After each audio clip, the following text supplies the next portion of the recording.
размислувавме, чувствуваме фрустрацијата на сите граѓани. Просина не е жртва само на убиецот. Просина е жртва на целиот систем што стои, прекјутува и опростува на оние кои се негови деца. Ние имаме... Така е!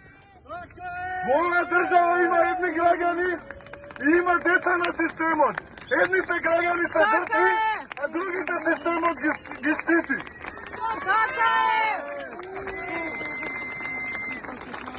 Поради тоа се договоривме да се упатиме пред собрание кое што не носи соодветни законски решенија, пред обвинителство кое што не ги процесира овие злосторници и пред судство каде што и тие кои што има пријави случаите завршуваат во фиоки.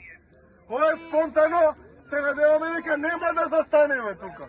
Мора да има одговорност, бидејќи додека нема одговорност, секогаш кога некој татко, мајка, вујко или некој кој што има моќ ќе се јави по телефон, институциите ќе прекјутат, ќе ги стават случаите во фиока и ќе продолжува да ни се случува истото.